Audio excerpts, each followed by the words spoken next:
Let us continue our discussion. Today we are discussing the rest part of the chapter 1 and we are moving on to the next unit. So, levels of theorization. Basically, sociological theorization 4 levels ആണുള്ളത്. First one is observation, second one is description, third is explanation and the fourth one is prediction. കോംപ്റ്റയുടെ positivism ഒക്കെ നമ്മൾ പഠിച്ചിട്ടുണ്ട്. ഈ ഇത്തരം സ്റ്റെപ്സിലൂടെയാണ് ഏതൊരു തിയറിയും പുരോഗമിക്കുന്നത്. Okay, ഇതിൻ്റെ പ്രധാനപ്പെട്ട അട്രാക്ഷൻ എന്ന് പറഞ്ഞിട്ടുണ്ടെങ്കിൽ പ്രഡിക്ഷനാണ്. In order for any to be of value to human community it must have the capacity to predict future events based on its understanding of past actions. പണ്ട് നടന്നിട്ടുള്ള കാര്യങ്ങൾ വിലയിരുത്തുകയും അതിൽ നിന്ന് ഫ്യൂച്ചറിനെ പ്രെഡിക്റ്റ് ചെയ്യുകയും ചെയ്യുന്നിടത്താണ് ഏതൊരു തിയറിയും ഏതൊരു പ്രസ്താവനകളും ഒക്കെ വിലമതിപ്പുള്ളതാവുന്നത്. അല്ലാതെ ഫ്യൂച്ചറിൽ ഒരു ഉപകാരവും ഇല്ലാതെ കുറേ വാചക കസർത്തുകളാണ് തിയറീസ് എങ്കിൽ it does not have any value. Okay, next is about theory and research and it's reciprocal bearings. 2 contrasting എംഫസിസുകളാണ് ഈ തിയറിയിലും റിസർച്ചിലും വരുന്നത്. Okay, the term sociological theory has been widely used to refer to the products of several related but distinct activities carried on by sociologists. Okay, അപ്പം പല തരത്തിലുള്ള ആക്ടിവിറ്റീസാണ്, significantly different ആയിട്ടുള്ള emphasis ഉള്ള പല തരത്തിലുള്ള ആക്ടിവിറ്റീസിലൂടെയാണ് ഓരോ സോഷ്യോളജിസ്റ്റും തിയറീസ് ഉണ്ടാക്കിയെടുക്കുന്നത്. അപ്പം 6 ഡിഫറെൻറ്റ് ടൈപ്സ് ഓഫ് ആക്ടിവിറ്റീസിൽ അവർ ചെയ്യുന്ന കാര്യങ്ങൾ അല്ലെങ്കിൽ ഇത്തരം ആക്ടിവിറ്റീസിൽ അവരെന്തുമാത്രം വ്യത്യസ്തത പുലർത്തുന്നുണ്ട് എന്നതിനനുസരിച്ചിട്ടാണ് ഓരോ സോഷ്യോളജിസ്റ്റും വ്യത്യസ്തരാവുന്നത്. അപ്പോൾ അത് ഏതൊക്കെയാണ് 6 ക്യാരക്ടറിസ്റ്റിക്സ് എന്ന് നമുക്ക് നോക്കാം. First one is methodology. എന്താണ് ആക്ച്വലി മെത്തഡോളജി എന്ന് പറഞ്ഞിട്ടുണ്ടെങ്കിൽ that it's a systematic plan of action which includes qualitative and quantitative observation methods. ഒരു സോഷ്യൽ റിസർച്ച് കണ്ടക്ട് ചെയ്യുന്ന സമയത്ത് ഒരു സോഷ്യോളജിസ്റ്റ് അദ്ദേഹത്തിൻ്റെ ഡിസൈൻ ഓഫ് ഇൻവെസ്റ്റിഗേഷനിലും നേച്ചർ ഓഫ് ഇൻഫറൻസിലും റിക്വയർമെൻറ്റ്സ് ഓഫ് തിയറിറ്റിക്കൽ സിസ്റ്റം ഇത്തരം കാര്യങ്ങളിലൊക്കെ വ്യത്യസ്തത പുലർത്തുന്നവരായിരിക്കും. ഒരാൾ കറക്റ്റായിട്ട് ഒരു തിയറി പ്ലേസ് ചെയ്യണമെങ്കിൽ he should know how to test a hypothesis and how to derive hypothesis from a theory. അപ്പം ഇത്തരം വ്യത്യസ്തതകളാണ് ഓരോരുത്തരുടെയും തിയറിയെ വ്യത്യസ്തമാക്കുന്നത്. Okay, that is about the methodology in social research. Okay, next is general sociological orientation. General sociological orientation എന്ന് പറയുന്ന സമയത്ത് നമ്മളിപ്പം ഒരു sociological theory നമ്മൾ ടെക്സ്റ്റിൽ വായിക്കുകയാണെങ്കിൽ തെളിയിക്കപ്പെട്ടിട്ടുള്ള പ്രസ്താവനകളെ പറ്റിയിട്ടുള്ള പൊതുധാരണകൾ ഒന്ന് ക്രമീകരിച്ച് പറയുകയാണ് ഓരോ ടെക്സ്റ്റുകളിലും ചെയ്യുന്നത്.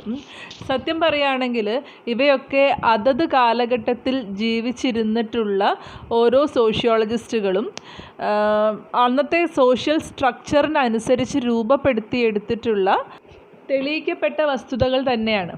ഓക്കെ, അപ്പോൾ പക്ഷേ അവയെല്ലാം തന്നെ ആ കാലഘട്ടവുമായിട്ട് കൂടുതൽ ബന്ധപ്പെടുത്തിയിട്ടാണ് പറയുന്നത്. അവരങ്ങനെയാണ് പറഞ്ഞിട്ടുള്ളത്. ഒറിജിനൽ തിയറി അങ്ങനെയാണ് സ്റ്റേറ്റ് ചെയ്യപ്പെട്ടിട്ടുള്ളത്.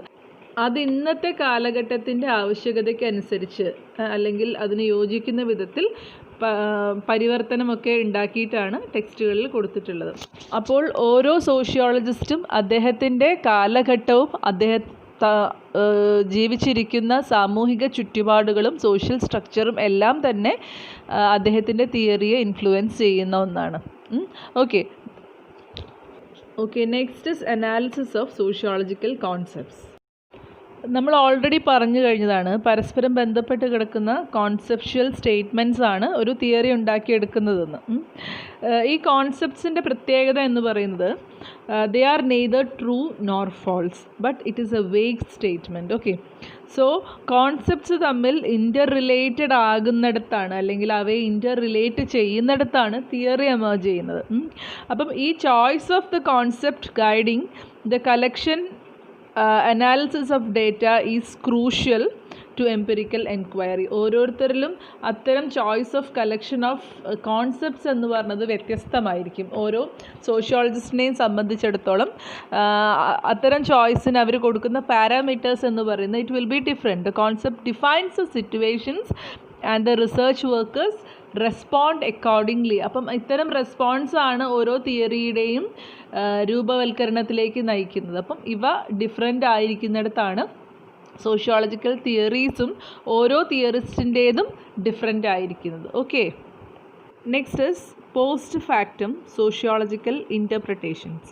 നമുക്കറിയാം എല്ലാത്തരം എംപിരിക്കൽ സോഷ്യൽ റിസർച്ചിലും ഡേറ്റ ആദ്യം കളക്ട് ചെയ്യുകയും അതിനുശേഷം അതിനെ ഇൻ്റർപ്രിറ്റേറ്റീവായിട്ട് സ്റ്റഡി ചെയ്ത് ഒരു കമൻറ്റ്, ഇൻ്റർപ്രിറ്റേറ്റീവായിട്ടുള്ളൊരു കമൻറ്റ് അതിൽ എഴുതി ചേർക്കപ്പെടുകയുമാണ് ചെയ്യുന്നത്, അല്ലെങ്കിൽ നമ്മളൊരു നിഗമനത്തിലെത്തുകയാണ് ചെയ്യുന്നത്. Okay, data may be having A statistical character, അല്ലെങ്കിൽ ഒരു കേസ് ഹിസ്റ്ററിയുടെ ബേസിൽ ഉണ്ടാക്കിയിട്ടുള്ള ഒരു ഡേറ്റ ആയിരിക്കാം. ഇത്തരം ഡേറ്റകൾ എക്സ്പ്ലെയിൻ ചെയ്യപ്പെടുന്നത് ഇത്തരം ഡേറ്റ കളക്ട് ചെയ്ത് ഒരു ഇൻ്റർപ്രിട്ടേഷനിലേക്ക് എത്തിയതിന് ശേഷമാണ്. അത്തരം ഇൻ്റർപ്രിട്ടേഷനിലേക്ക് എത്തുന്ന ആ ഒരു പ്രോസസ്സ് എല്ലാവരിലും ഒരുപോലെ ആയിരിക്കില്ല. ലോജിക്കലി വളരെ ഡിഫറെൻ്റ് ആയിട്ടുള്ള ഇൻ്റർപ്രിട്ടേഷൻസ് അല്ലെങ്കിൽ രീതികളായിരിക്കും, ഇൻ്റർപ്രിറ്റ് ചെയ്ത രീതികളായിരിക്കും ഓരോ സോഷ്യോളജിസ്റ്റും സ്വീകരിക്കുന്നത്. അതിനനുസരിച്ച് ഡേറ്റയിലും അല്ലെങ്കിൽ അവരുണ്ടാക്കുന്ന തിയറിയിലുമൊക്കെ വ്യത്യസ്തത സംഭവിക്കാം. ഓക്കെ, ഇനി ഒരു പക്ഷേ അപ്രകാരമല്ലാതെ കയ്യിലുള്ള ഇൻ്റർപ്രിട്ടേഷൻസിനെ സാധൂകരിക്കുന്ന വിധത്തിൽ ഒബ്സർവേഷനെ കൈകാര്യം ചെയ്യുന്ന സോഷ്യോളജിസ്റ്റുകളും ഉണ്ട്. അപ്പം പല രീതിയിൽ വേണമെങ്കിൽ നമുക്ക് ഇൻ്റർപ്രിട്ടേഷൻസിലേക്ക് എത്തിച്ചേരാം എന്നുള്ളതാണ്. അപ്പോൾ അത് ഓരോ സോഷ്യോളജിസ്റ്റിൻ്റെയും മെത്തഡോളജിയെ ഡിപ്പെൻഡ് ചെയ്തുകൊണ്ടിരിക്കും. Okay, next is about empirical generalisations. The process of making claims based on empirical data observed in a particular context about the relationship between the concept in a broader set of context. ഇതാണ് ശരിക്കും empirical generalisation എന്ന് പറഞ്ഞിട്ടുണ്ടെങ്കിൽ അർത്ഥമാക്കുന്നത്. ഒരു പ്രത്യേക സാഹചര്യത്തിൽ എടുത്തിട്ടുള്ള ഡേറ്റയെ എക്സ്പ്ലെയിൻ ചെയ്യുക, ഒരു കോണ്ടെക്സ്ച്വൽ ആയിട്ടുള്ള എക്സ്പ്ലനേഷൻസും ആ കോൺസെപ്റ്റ്സ് തമ്മിലുള്ള റിലേഷൻഷിപ്പ് ഉണ്ടാക്കിയെടുക്കലും ഒക്കെയാണ് എംപിരിക്കൽ ജനറലൈസേഷൻ എന്നതുകൊണ്ട് ഉദ്ദേശിക്കുന്നത്. ഇത്തരം എംപിരിക്കൽ ജനറലൈസേഷൻസ് ഓരോ സോഷ്യോളജിസ്റ്റിൻ്റെയും മെത്തഡോളജിക്ക് അനുസരിച്ച് മാറിക്കൊണ്ടിരിക്കും. ഓക്കെ, ഒരു സോഷ്യോളജിക്കൽ തിയറിയുടെ ഉദ്ദേശം എന്നത് ഇത്തരം എംപിരിക്കൽ ജനറലൈസേഷൻസിലും അതുപോലെ തന്നെ സയൻറ്റിഫിക് ലോസിലും എത്തിച്ചേരുക എന്നുള്ളത്, സയൻറ്റിഫിക് ആയിട്ടുള്ള നിയമങ്ങളിലും എത്തിച്ചേരുക എന്നുള്ളതാണ്. അപ്പോൾ സയൻറ്റിഫിക് നിയമങ്ങൾ എന്ന് പറയുമ്പോൾ അത് എംപിരിക്കൽ ജനറലൈസേഷൻസിൽ നിന്നും ഒത്തിരി വ്യത്യസ്തമാണ്. അതിൻ്റെ പ്രധാന കാരണം എന്ന് പറയുന്നത് ഇവ ഡിറൈവ് ചെയ്യപ്പെട്ടിട്ടുള്ളത് മറ്റ് തിയറീസിൽ നിന്നൊക്കെയാണ്. പക്ഷേ സോഷ്യോളജിയെ സംബന്ധിച്ചിടത്തോളം ഇത്തരം സയൻറ്റിഫിക് നിയമങ്ങൾ വളരെ കുറവാണ്. അതുകൊണ്ട് തന്നെ ഓരോ തിയറീസും ഇൻ്റർപ്രിറ്റ് ചെയ്യപ്പെടുകയും അല്ലെങ്കിൽ പല രീതിയിൽ വ്യാഖ്യാനിക്കപ്പെടുകയും ഒക്കെ ചെയ്യാനുള്ള ചാൻസസ് വളരെയധികം കൂടുതലാണ്. Okay,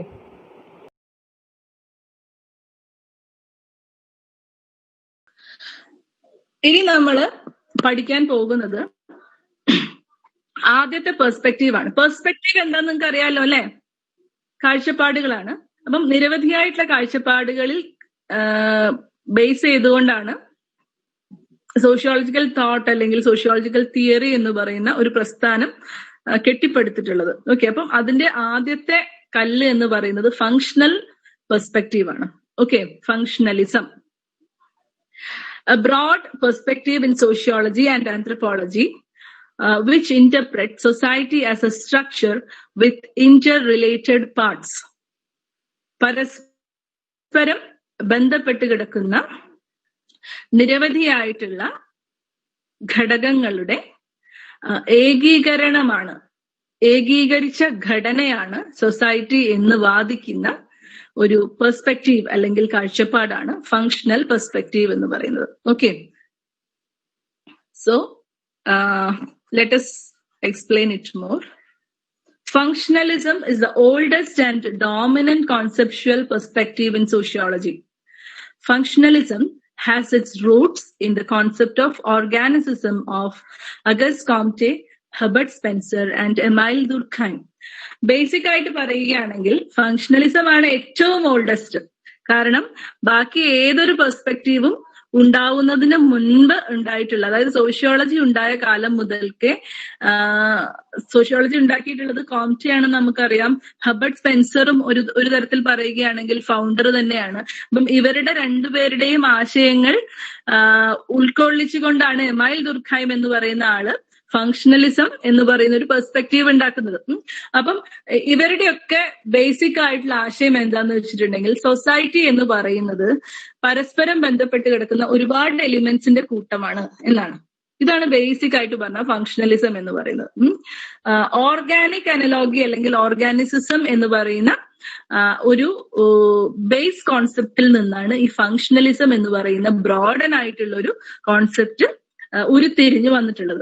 okay, clear?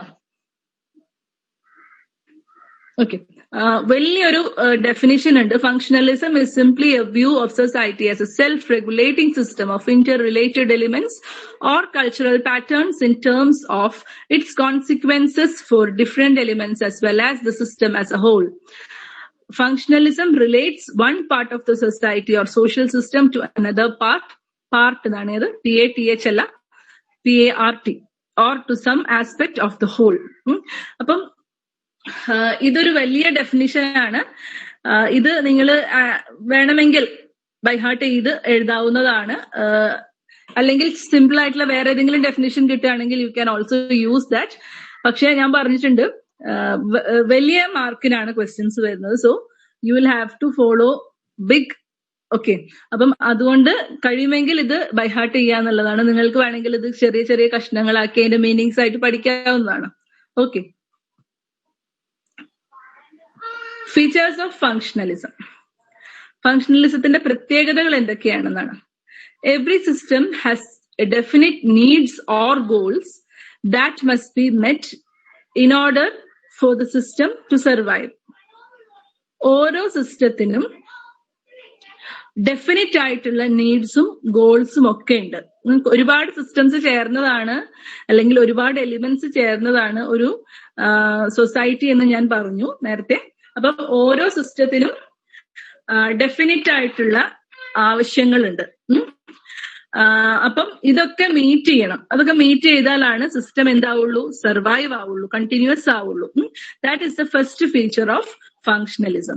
Next one is there are specialized structures with specific function to satisfy the needs of system. ഓരോ സിസ്റ്റത്തിന്റെയും നീഡ് സാറ്റിസ്ഫൈ ചെയ്യാൻ വേണ്ടിയിട്ട് സ്പെഷ്യലൈസ്ഡ് ആയിട്ടുള്ള സ്ട്രക്ചേഴ്സ് എവിടെ തന്നെയുണ്ട്, സൊസൈറ്റിയിൽ തന്നെയുണ്ട്. അപ്പം ഇതാണ് രണ്ടാമത്തെ ഫീച്ചർ എന്ന് പറയുന്നത്. ആദ്യത്തെ ഫീച്ചർ എന്താന്ന് വെച്ചിട്ടുണ്ടെങ്കിൽ എല്ലാ സിസ്റ്റത്തിലും ഡെഫിനിറ്റ് ആയിട്ടുള്ള നീഡ്സ് ഉണ്ട്. ഓരോ എലിമെന്റിനും എനിക്കൊരു നീഡ് ഉണ്ടാവും, നിങ്ങൾക്കൊരു നീഡ് ഉണ്ടാവും, ഞാൻ നിൽക്കുന്ന എന്റെ ഫാമിലിക്ക് ഒരു നീഡ് ഉണ്ടാവും, ഒരു ഗോൾ ഉണ്ടാവും. അതുപോലെ നിരവധിയായിട്ടുള്ള ഗോൾസും നീഡ്സും ഉള്ള എലിമെന്റ്സ് ഉൾക്കൊള്ളുന്നതാണ് ഒരു സിസ്റ്റം എന്ന് പറയുന്നത്. ഓക്കെ, അപ്പം അതാണ് ആദ്യത്തെ ഫീച്ചർ എന്ന് പറയുന്നത്. എല്ലാത്തിനും ഓരോ നീഡ്സും ഗോൾസും ഉണ്ട്. രണ്ടാമത്തെ എന്താ പറയുന്നത്, ഓരോ സിസ്റ്റത്തിലും സ്പെഷ്യലൈസ്ഡ് ആയിട്ടുള്ള സ്ട്രക്ചേഴ്സും ഉണ്ടാവും. എന്തിനു വേണ്ടിയിട്ടാണ് ഈ സ്ട്രക്ചേഴ്സ്? ഈ നീഡ്സ് ഒക്കെ നിർവഹിച്ചു കൊടുക്കാൻ വേണ്ടി, നിവർത്തിയാക്കി കൊടുക്കാൻ വേണ്ടിയിട്ടുള്ള സ്ട്രക്ചേഴ്സും അതിൽ തന്നെ ഉണ്ടാവും എന്നാണ് പറയുന്നത്. Okay, the structures become more complex through the evolutionary processes of differentiation. വലുതാവും തോറും സൊസൈറ്റി വലുതായി കോംപ്ലെക്സ് ആയി സങ്കീർണതകൾ ഏറും തോറും ഈ സ്ട്രക്ചേഴ്സിനും സങ്കീർണതകൾ ഏറും. ഓക്കെ, അപ്പം സൊസൈറ്റി വലുതാവുന്ന സമയത്ത് നീഡ്സും കൂടും, നീഡ്സ് വലുതാവുന്ന സമയത്ത് അത് നിവൃത്തിയാക്കാനുള്ള സ്ട്രക്ചേഴ്സിന്റെ കോംപ്ലെക്സിറ്റിയും കൂടും, obviously. Okay, that is the third feature. Fourth one is, along with differentiation and specialization, problems of coordination and control also arises. വലുതാവും തോറും എന്ത് സംഭവിക്കുന്നു, ഡിഫറൻസിയേഷനും സ്പെഷ്യലൈസേഷനും ഒക്കെ ഉണ്ടാവും. അതിന്റെ കൂടെ എന്ത് സംഭവിക്കുന്നു, കോർഡിനേറ്റ് ചെയ്യേണ്ടതും കൺട്രോൾ ചെയ്യേണ്ടതുമായിട്ടുള്ള ആവശ്യകത കൂടുന്നു. ഫോർ എക്സാമ്പിൾ, അച്ഛനും അമ്മയും മാത്രമായിരുന്ന സമയത്ത് വലിയ പ്രശ്നങ്ങളൊന്നും വീട്ടിലുണ്ടായിരുന്നില്ല. പക്ഷെ അംഗസംഖ്യ കൂടുന്ന സമയത്ത് ആവശ്യങ്ങൾ ഏറുന്നു.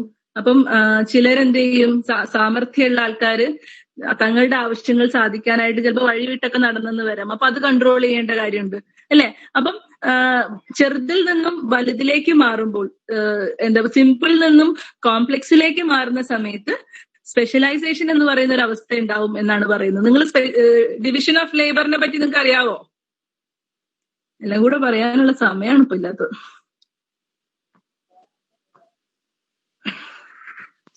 Are you hearing me? Yes, ma'am.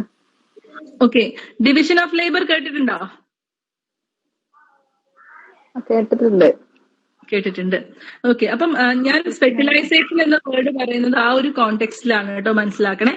അതായത് ഇപ്പം മനുഷ്യൻ ഹണ്ടർ ആൻഡ് ഗ്യാദറർ ആയിരുന്ന ഒരു കാലഘട്ടം, അതായത് ശേഖരണവും അതുപോലെ തന്നെ വേട്ടയാടലും ഒക്കെ ആയിരുന്നു അവന്റെ ഒരു ഉപജീവന മാർഗം എന്ന് പറയുന്നത്.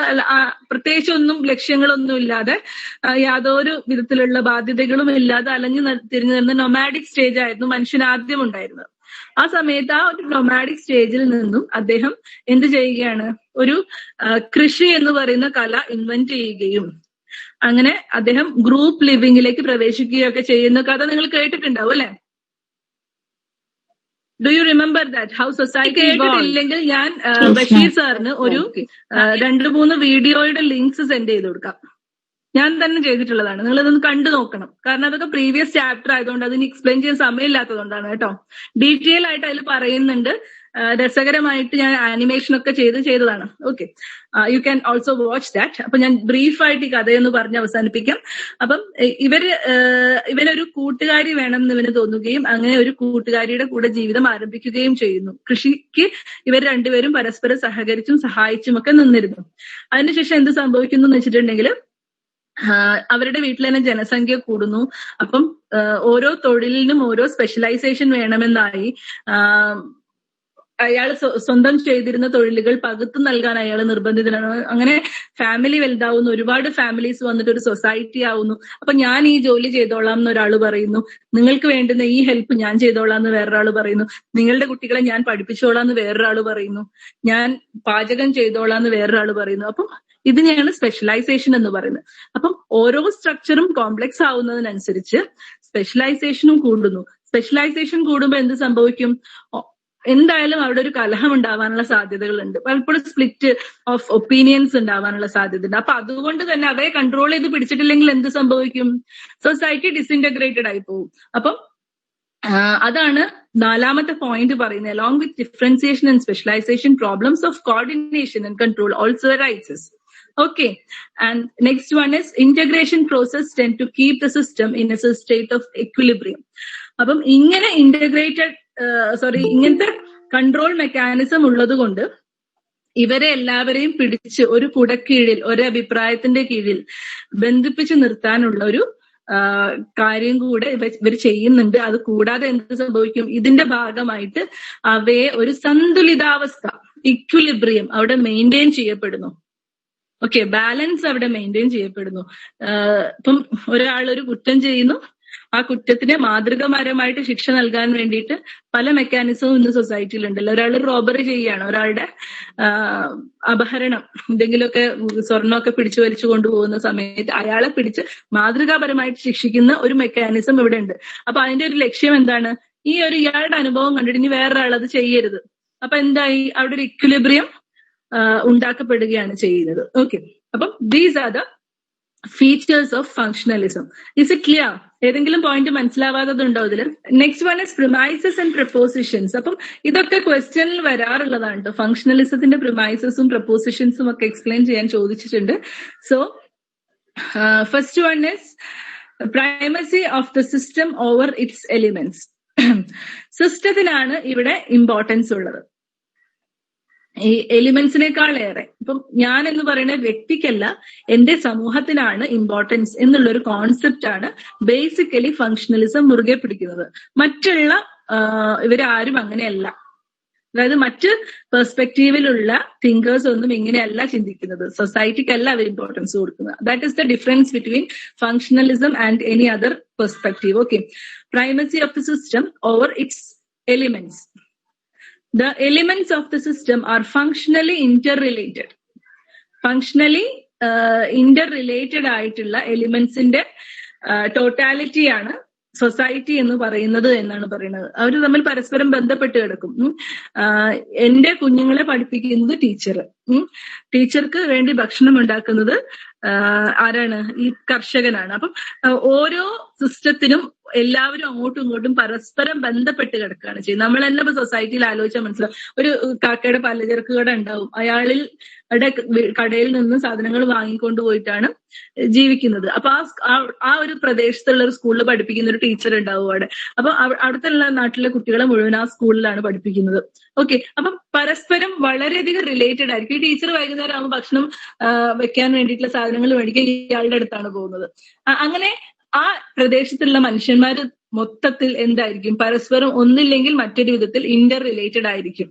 Okay, that is the second premises. And the third one is every element has a function to perform. നിങ്ങൾ വിചാരിക്കുന്നുണ്ടാവും ചിലർ വെറുതെ ഇരിക്കുന്നു, വെറുതെ ഇരിക്കുന്നതിനും ഒരു ഫംഗ്ഷൻ ഉണ്ട്. അപ്പം എല്ലാ എലിമെന്റ്സിനും എന്തുണ്ട്? ഒരു ഫംഗ്ഷൻ പെർഫോം ചെയ്യാനായിട്ടുണ്ട്. And the third one is, fourth, every system is well integrated configuration of the elements that constitute an organic whole. എന്താണ് ഈ ഓർഗാനിക് ഹോൾ എന്നതുകൊണ്ട് എന്താ ഉദ്ദേശിക്കുന്നത്? ഒരു അവയവം നഷ്ടപ്പെട്ടു പോയിട്ടുണ്ടെങ്കിൽ ഉണ്ടാകുന്ന അവസ്ഥ തന്നെയാണ് ഒരു എലിമെന്റ് ഡിസിന്റഗ്രേറ്റഡ് ആയി പോയാൽ ഉണ്ടാവുന്നത് എന്നാണ് ആര് പറയുന്നത്? നമ്മുടെ ഫങ്ഷണലിസ്റ്റുകളെല്ലാം തന്നെ വാദിക്കുന്നത്. അപ്പൊ ഒരു സൊസൈറ്റിയിൽ ഡിഫറെന്റ് ടൈപ്സ് ഓഫ് എലിമെന്റ്സ് ഉണ്ടാവും. ഈ എലിമെന്റ്സ് ഒക്കെ ഒരു ഓർഗാനിസത്തിൽ എങ്ങനെ അവയവങ്ങൾ നിലനിൽക്കുന്നു അതുപോലെയാണ് എന്നാണ് പറഞ്ഞുകൊണ്ട് വരുന്നത്. Okay, every society is A self regulating mechanism.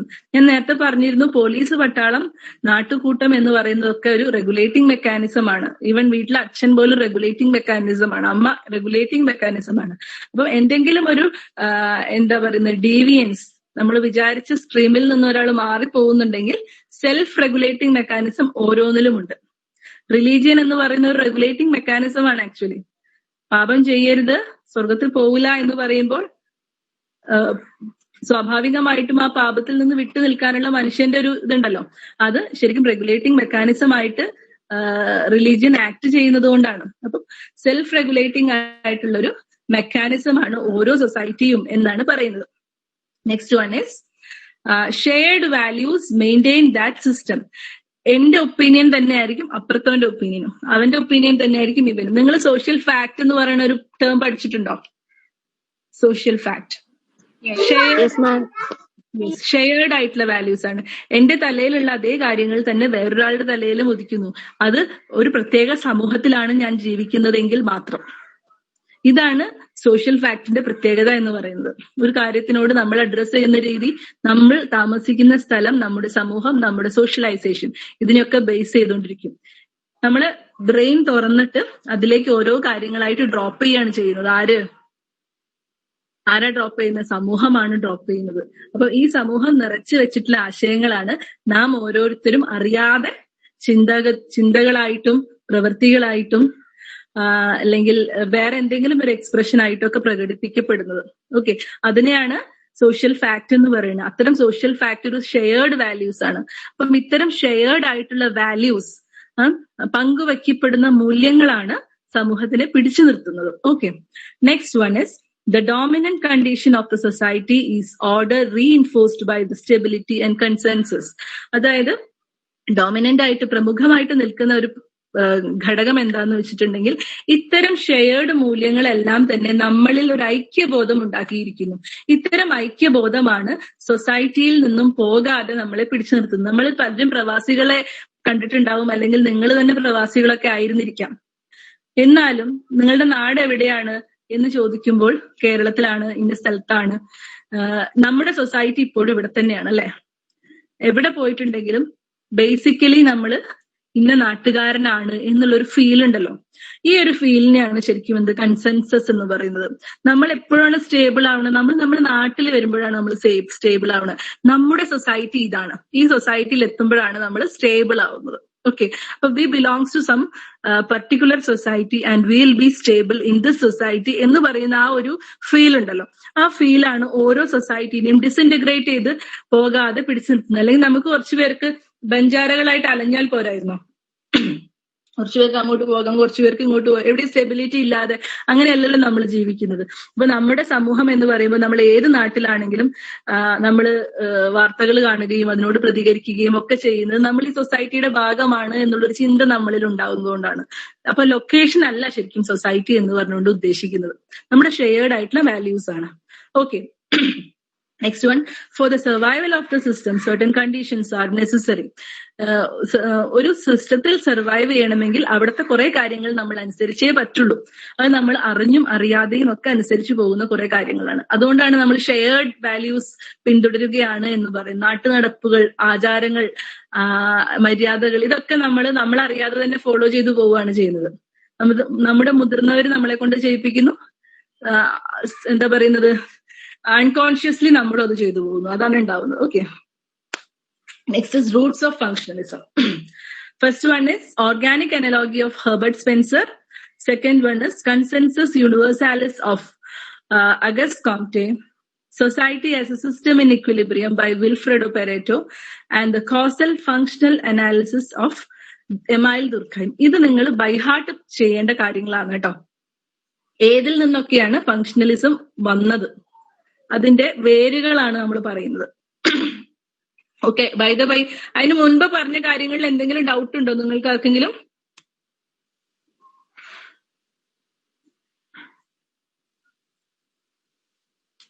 Clear ആണ്. സംശയമുണ്ടോ? ക്ലിയർ ആണ് മാം. Okay, fine. അപ്പം ഇനി നമ്മൾ പറയുന്ന റൂട്ട്സ് ഓഫ് ഫങ്ഷണലിസം ആണ്. ഫങ്ഷണലിസം വന്ന വഴികൾ. ഫങ്ഷണലിസം ആദ്യം തന്നെ കത്തുന്നത് ഹെർബർട്ട് സ്പെൻസറുടെ തലയിലാണെന്ന് വേണമെങ്കിൽ പറയാം. അദ്ദേഹത്തിന്റെ ഓർഗാനിക് അനലോഗി എന്ന് വെച്ചിട്ടുണ്ടെങ്കിൽ മനുഷ്യ ശരീരത്തിൽ അവയവങ്ങൾ എങ്ങനെയാണോ അങ്ങനെയാണ് സൊസൈറ്റിയിലെ ഡിഫറെന്റ് എലിമെന്റ്സ് എന്ന് പറയുന്നതാണ് organic analogy. Consensus universalis of Auguste Comte, പരസ്പര ധാരണയുടെ പുറത്താണ് നമ്മൾ ജീവിക്കുന്നത് എന്ന അഗസ്റ്റ് കോംറ്റെയുടെ അഭിപ്രായം. അതും ഒരു ഒരു ഏകീകരണത്തിന്റെ സൂചനയാണല്ലോ. ഞാൻ പറയുന്ന കാര്യങ്ങൾ അല്ലെങ്കിൽ നാട്ടുനടപ്പായ കാര്യങ്ങൾ എല്ലാവരും അനുസരിക്കുന്നു, അറിഞ്ഞും അറിയാതെയും. Okay, that is a society എന്ന് പറയുന്ന അഗസ്റ്റ് കോംറ്റെയുടെ ഒരു ചിന്താഗതി. അതുപോലെ തന്നെ society as system in equilibrium by Vilfredo Pareto. Vilfredo പെരേറ്റോന്റെ പ്രമുഖമായിട്ടുള്ള തിയറിയാണിത്. സൊസൈറ്റി സന്തുലിതാവസ്ഥയിൽ ഇരിക്കുന്ന ഒരു സിസ്റ്റത്തിന് തുല്യമാണ് എന്ന് പറയുന്നത്. Okay, next is causal functional analysis of Emile Durkheim. അത് നമുക്ക് ഡീറ്റെയിൽ ആയിട്ട് പഠിക്കേണ്ട ഒന്നാണ്. അവിടെ മുതലാണ് പഠനം ആരംഭിക്കുന്നത്. ഇതൊക്കെ ബേസ് ആണ് കേട്ടോ. First one is organic analogy. നിങ്ങൾ കാണുന്നുണ്ടാവും, ഒരു മനുഷ്യ ശരീരത്തിലെ വിവിധങ്ങളായിട്ടുള്ള അവയവങ്ങളാണ് ഇവയൊക്കെ. ഇതൊക്കെ തന്നെ ഇന്റഗ്രേറ്റഡ് ആണ്. ഹാർട്ട് ചെയ്യുന്ന ഫങ്ഷൻ അല്ല ലങ്സ് ചെയ്യുന്ന ഫങ്ഷൻ അല്ല കിഡ്നി ചെയ്യുന്ന, അങ്ങനെ എല്ലാം വ്യത്യസ്തമായിട്ടുള്ള ഫങ്ഷൻസ് ആണ് ചെയ്യുന്നതെങ്കിലും ഹാർട്ട് നിലച്ചാൽ, കിഡ്നി ഫെയിലിയർ ആയാൽ മനുഷ്യൻ മരിച്ചു പോകും, ഇന്റസ്റ്റൈൻ മുറിഞ്ഞു പോയാൽ മനുഷ്യൻ മരിച്ചു പോകും. അങ്ങനെ ഏതൊരു അവയവത്തിനും അപകടം സംഭവിക്കുമ്പോഴോ എന്തെങ്കിലും അർബുദം പോലുള്ള രോഗങ്ങൾ വരുമ്പോഴോ മനുഷ്യൻ മരിച്ചു പോകുന്നു. എന്തുകൊണ്ടാണത്? കാരണം ഇവയൊക്കെ വ്യത്യസ്തമായ ഫങ്ഷൻസ് ആണ് നിർവഹിക്കുന്നത് എങ്കിൽ പോലും ഇവയെല്ലാം എന്താണ്? പരസ്പരം റിലേറ്റഡ് ആണ്, പരസ്പരം ഫങ്ഷണലി കോർഡിനേറ്റഡ് ആണ്. ഓക്കെ, ഇതായിരുന്നു ഓർഗാനിക് അനലോഗിയുടെ ആശയം എന്ന് പറയുന്നത്. ഇപ്രകാരം മനുഷ്യ ശരീരത്തിൽ എങ്ങനെയാണോ അവയവങ്ങൾ വർത്തിക്കുന്നത് അതുപോലെ തന്നെയാണ് സൊസൈറ്റിയിൽ marriage, family, education system, law, etcetera etcetera etcetera. ഈ പറഞ്ഞിട്ടുള്ള എല്ലാ എലിമെന്റ്സും കൂടെ ചേർന്നതാണ് ഒരു സൊസൈറ്റി. ഒന്ന് ഡിസിന്റഗ്രേറ്റഡ് ആയി പോയാൽ ആ സൊസൈറ്റിയുടെ മൊത്തം ഘടനയും തെറ്റിപ്പോവും, വേറെ തലത്തിലേക്ക് പോവും, വേറെ സൊസൈറ്റി ആയിട്ട് അത് മാറും, അല്ലെങ്കിൽ ആ സൊസൈറ്റി നശിപ്പിക്കപ്പെടും. ഇതാണ് ഓർഗാനിക് അനലോഗിയുടെ ആശയം എന്ന് പറഞ്ഞത്. He regarded recognition of similarity between society and organism as a first step towards a general theory of evolution. Okay, this is the organic analogy stated by Herbert Spencer. Same ആണ് organic analogy, seeing society as a human body with different organs contributing to the whole in the same way in the society, families and educational institutions socialize future workers so that they can play a role in the economic system, which in turn provides us with the consumer goods and services that we need. ഒരു സൊസൈറ്റിയിൽ, ഇതൊരു example മാത്രമാണ്. സമൂഹത്തിൽ ഉള്ള നമ്മുടെ മക്കളെയൊക്കെ നമ്മളിങ്ങനെ പഠിപ്പിക്കുകയാണ്. ഫാമിലീസിൽ നിന്നും എഡ്യൂക്കേഷൻ ഇൻസ്റ്റിറ്റ്യൂഷനിൽ നിന്നും ഒക്കെ സോഷ്യലൈസ് ചെയ്യുകയാണ്. നിങ്ങൾ പഠിച്ച് വളർന്ന് വലുതായിട്ട് വലിയ ജോലിക്കാരനായിട്ട് വരണം എന്നുള്ള രീതിയിലാണ് നമ്മൾ മക്കളോട് പറഞ്ഞു കൊടുക്കുന്നത്, അല്ലെ? എന്തിനു വേണ്ടിയിട്ടാണത്? മക്കള് പഠിച്ച് ജോലി നേടി ജോലി എടുത്ത പണം സൊസൈറ്റിയിൽ തന്നെ, എക്കണോമിയിൽ തന്നെ ചെലവാക്കുന്ന സമയത്ത് ഇന്റേൺ ആ എക്കണോമിക് സിസ്റ്റം നിലനിൽക്കുന്നു. അപ്പൊ വളരെ ഫങ്ഷണൽ ആണ്, റിലേറ്റഡ് ആണ്. അപ്പൊ ഈ സോഷ്യലൈസേഷൻ എന്നൊന്നും ഇല്ലെങ്കിലോ ഇതിങ്ങനെയൊന്നും സംഭവിക്കില്ല, അല്ലെ? ഡിസിന്റഗ്രേറ്റഡ് ആയി പോകും. ലൈക്ക് വൈസ് ഓർഗാനിക് അനലോഗിന്റെ എക്സ്പ്ലനേഷൻ ആണിത്. കാണൂ, religion, family, economic system, legal system, health system, education, ഇതൊക്കെയാണ്. ഇതൊരു കാർട്ടൂണാണ്, നല്ല രസമുണ്ട് അല്ലെ? Okay, fine. Next is consensus universalis of Auguste Comte. 3 elements crucial to the functioning of consensus are common acceptance of laws, rules, and norms, attachment to the institution which promulgate and apply the laws and rules, widespread sense of identity or unity. 3 elements ആണ് August കോംറ്റെയുടെ consensus യൂണിവേഴ്സാലിസിൽ basic ആയിട്ട് വരുന്നത്. ഒന്ന്, നമ്മളെല്ലാവരും നിയമങ്ങളും ഭരണ നിർദ്ദേശങ്ങളും നാട്ടു ആചാരങ്ങളും ഒക്കെ എന്ത് ചെയ്യുന്നു? അനുസരിക്കുന്നു. ഇവയൊക്കെ നമ്മുടെ ഇൻസ്റ്റിറ്റ്യൂഷൻസിലേക്ക് നമ്മൾ അപ്ലൈ ചെയ്യുന്നു. മോഷ്ടിക്കരുത് എന്നുള്ളത് ഒരു നിയമമാണ്. മോഷ്ടിച്ചിട്ടുണ്ടെങ്കിൽ എന്താണ് ശിക്ഷ എന്നുള്ളത് നമ്മുടെ പീനൽ കോഡിലൊക്കെ എഴുതി വെച്ചിട്ടുണ്ട്. ഇത് നമ്മൾ ഓരോ ഇൻസ്റ്റിറ്റ്യൂഷൻസിലും പാലിക്കുന്നുണ്ട്, അല്ലെ?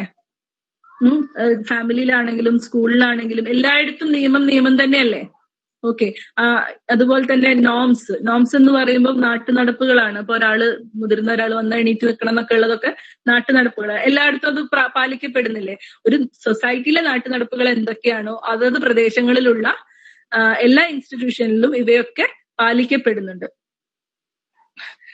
വൈഡ്സ്പ്രെഡ് sense of identity or unity is the third feature of consensus universalis. ഞാൻ നേരത്തെ പറഞ്ഞ ആ പ്രവാസിയുടെ എക്സാമ്പിൾ ആണ് അതിന് എക്സ്പ്ലനേഷൻ ആയിട്ടുള്ളത്. അതായത് നമ്മൾ ഒന്നാണ് എന്ന ചിന്ത, ഞാൻ എന്തിന്റെ ഭാഗമാണ് എന്നുള്ള എന്റെ സ്വത്വബോധം എന്ന് പറയും, ഐഡന്റിറ്റി എന്ന് പറഞ്ഞിട്ടുണ്ടെങ്കിൽ. ഓക്കെ, നമ്മൾ ഈ സിംബോളിക് ഇന്ററാക്ഷൻസ് ഒക്കെ പഠിപ്പിക്കുമ്പോൾ കൂടുതലായിട്ട് പറയാം ഐഡന്റിറ്റി എന്താണെന്ന്. Okay, is this clear? Somebody has told something? Okay, fine. So, social order is created by family, education, crime, religion. ഇങ്ങനെ ഒരുപാടുണ്ട് കേട്ടോ. ഇതെല്ലാം കൂടി ചേർന്നിട്ടാണ് സോഷ്യൽ ഓർഡേഴ്സ് ഉണ്ടാവുന്നത്. Next is consensus theory. A successful society is based on the value consensus. ഇതൊക്കെ just ഞാൻ പറഞ്ഞതിന്റെ എക്സ്പ്ലനേഷൻസ് ഒക്കെ തന്നെയാണ്. No need of further explanation. I think നിങ്ങൾ വായിച്ചിട്ട് നാളെ ഡൗട്ട് ഉണ്ടെങ്കിൽ ചോദിക്കൂ. നെക്സ്റ്റ് വൺ ഇസ് വിൽഫ്രെഡോ പെരേറ്റോയുടെ ഇക്വിലിബ്രിയം തിയറി. ഇക്വിലിബ്രിയം സ്റ്റേറ്റസിൽ നിന്നും നിൽക്കുന്ന ഒരു സംവിധാനം, ആ സംവിധാനത്തിൽ എന്തെങ്കിലും ഒരു ഡിസ്റപ്ഷൻ ഉണ്ടാവുന്നതാണെങ്കിൽ ആ സമയത്ത് ഇപ്പൊ ഞാനൊരു എക്സാമ്പിൾ പറയാം. ഒരു ഫാമിലി, ആ ഫാമിലിയിൽ അച്ഛൻ പുറത്ത് ജോലിക്ക് പോകുന്നു, അമ്മ വീട്ടിലെ കാര്യങ്ങളെല്ലാം ശ്രദ്ധിക്കുന്നു, മക്കള് പഠിക്കുന്നു, പിന്നെ ആൺമക്കള് ജോലിക്ക് പോകുന്നു, ഒരു മകള് പഠിക്കുന്നു, അങ്ങനെയൊക്കെയാണ് അവരുടെ ആ ഒരു സിസ്റ്റത്തിന്റെ ഗോൾ എന്താന്ന് വെച്ചാൽ മകളെ നല്ല നിലയിൽ കല്യാണം കഴിക്കണം, ആൺമക്കൾ ജോലി കിട്ടി കൊണ്ടുവരണം, അവരും ഫാമിലി ആയിട്ട് ജീവിക്കണം എന്നുള്ളതൊക്കെയായിരുന്നു ഗോൾ എന്ന് പറയുന്നത്. ഈ സമയത്ത് അച്ഛൻ പിറ്റേ ദിവസം രാവിലെ പറഞ്ഞ ഞാൻ ഇനി മുതൽ ജോലിക്കൊന്നും പോകുന്നില്ല. അപ്പൊ there is A disruption in that equilibrium. അപ്പൊ അത് റെക്കഗ്നൈസ് ചെയ്യുകയും അദ്ദേഹത്തിനെ പറഞ്ഞു തിരുത്തുകയും, അല്ലെങ്കിൽ മക്കൾ എന്ത് ചെയ്യുക, അതിന് പകരമായിട്ട് ഞാൻ ജോലിക്ക് പോകുന്നില്ല എന്ന് പറഞ്ഞത് ജസ്റ്റ് ഒരു എക്സാമ്പിൾ മാത്രമാണ്. ഇയാൾ മരിച്ചു പോയാലും അതൊരു ഡിസ്റപ്ഷൻ തന്നെയാണ്, സമ്പാദിക്കുന്ന ആൾ. അപ്പൊ പഠിച്ചുകൊണ്ടിരിക്കുന്ന മക്കൾ എന്ത് ചെയ്യും? പഠനം നിർത്തിയിട്ട് ഒന്നുകിൽ ജോലിക്ക് പോകും, അല്ലെങ്കിൽ ഈ പറഞ്ഞ പോലെ വൈഫ് പുറത്ത് ജോലിക്ക് പോയിട്ട് ആ ഒരു കുറവ് നികത്താൻ വേണ്ടി ശ്രമിക്കും.